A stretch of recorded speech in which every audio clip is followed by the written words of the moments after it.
کسی نے پوچھا یا امیر المومنین موت سے لوگ کیوں ڈرتے ہیں؟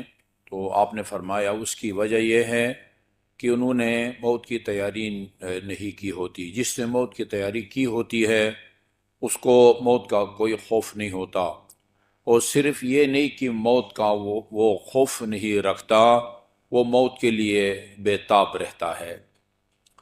تو یہ تین کام بتائے ہیں۔ تین کام: نمبر ایک اداء الفرائض، ایک واجبات کو بجا لانا، وہ اجتناب المحارم، حرام کاموں سے پرہیز۔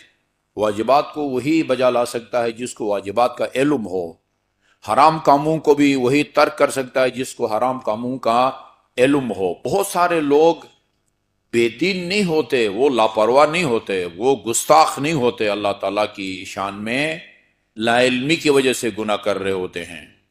رشوت لیتے ہیں اس خیال سے کہ شاید یہ رشوت کے زمرے میں نہیں آتا، سود کھاتے ہیں اس خیال سے کہ شاید یہ سود کے زمرے میں نہیں آتا۔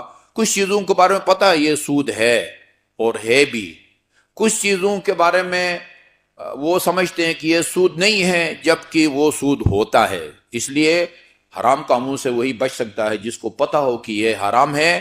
نمبر تین، آپ اندازہ لگائیے جس اہمیت کے ساتھ واجبات کو بجالانے کا حکم دیا ہے، مثال کے طور پر 5 وقت کی نماز یا رمضان مبارک کے روزے، یا حرام کاموں کا ذکر کیا ہے، سود کھانا، نفس محترمہ کا خون بہانا وغیرہ وغیرہ، اسی اہمیت کے ساتھ واکتساب المکارم، اخلاق حسنہ سے آراستہ ہونا۔ یہ اذا فعلت ذلک، یہ تین کام اگر کر لو، جو بھی یہ تین کام کرے گا، فلا یبالی وقع علی الموت او وقع علیہ الموت، پھر اس کو پرواہ نہیں ہونی چاہیے کہ وہ موت کے اوپر گرتا ہے یا موت اس کے اوپر آ کے گرتی ہے۔ یہ آخری جملہ جو ابھی عرض کرنے والا ہوں وہ اکثر ہم کو سنایا جاتا ہے کہ حضرت علی نے فرمایا، یہ ابتدائی جملے نہیں سنائے جاتے۔ چنانچہ ابو طالب کے فرزند کو پرواہ نہیں ہے کہ وہ موت کے اوپر گرے یا موت اس کے اوپر آ کے گرے۔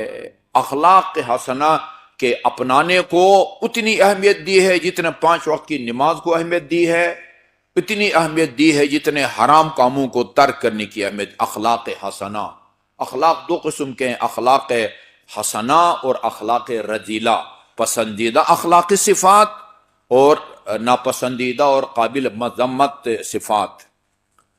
قابل مذمت صفات میں سے ایک اہم صفت جو انسان کو بعض اوقات